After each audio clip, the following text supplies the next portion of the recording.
Alan pointed to the painting on the drawing-room wall. "Fake," he said. The maid dropped the tea tray with a crash, so he repeated himself in case his brother hadn't heard.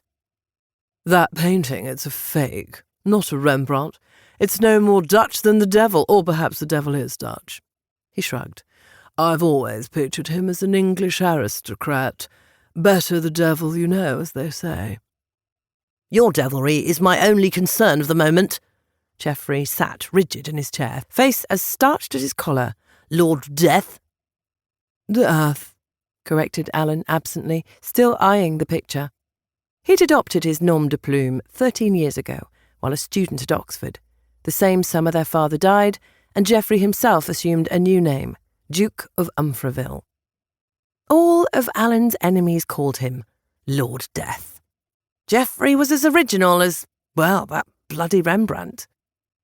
A ringing thud. The maid had fetched up the silver sugar pot only to let it slip again.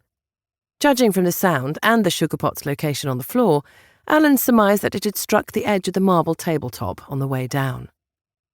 "Leave that alone!" barked Geoffrey. The maid was on her knees, scooping the sugar back into the pot. She scrambled up. All around her feet, the Turkish carpet glittered with crystals. "Send a competent parlour maid to clean up," said Geoffrey, "and see that she brings a fresh tray."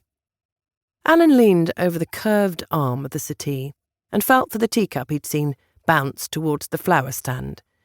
He hooked the bone china handle with his finger, set the cup on the table, and smiled at the maid. "Don't mind him."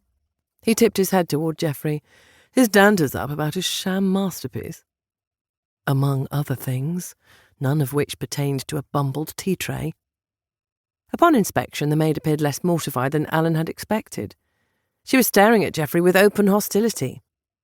She had the sort of round, short-nosed face associated with angelic sweetness, and yet her expression left no doubt.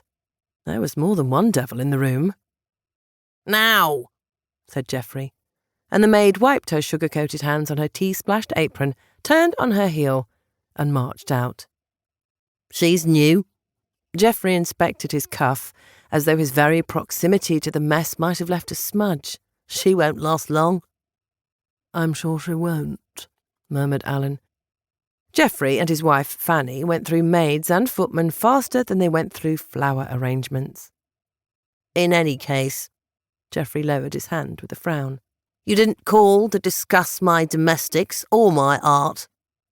"It's not art," said Alan automatically. "Your Rembrandt is a forgery, which in fact degrades art." He'd called to discuss money, but presented with such opportunity, Alan couldn't resist.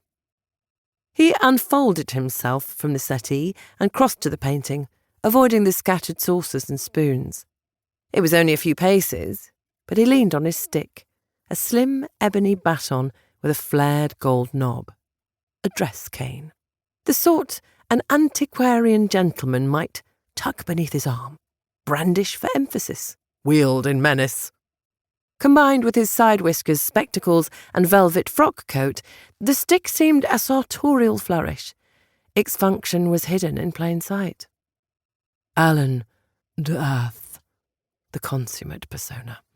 His performance was finer than most he saw upon the stage. "Behold!" He whipped up his cane, hovering the ferrule an inch from the painted panel. "No. Glaring errors, plausible wood, plausible subject, too plausible. Perhaps introspective old man is the lowest common denominator of Rembrandts. But never mind that." He glanced at Geoffrey and back at the panel. "Look closely. The brushstrokes are too smooth. The drawing itself is too blurry. Rembrandt was rough, but Rembrandt was precise. That was his particular, paradoxical magic.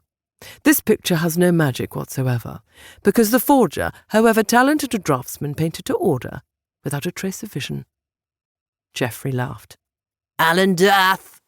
He spread his arms and addressed an imaginary audience. "He even criticises Rembrandt for being too much like Rembrandt." He stood and strode to Alan's side, pushing down the cane, fixing the picture with his ice-blue gaze. After a moment, he gave a sage shake of his head.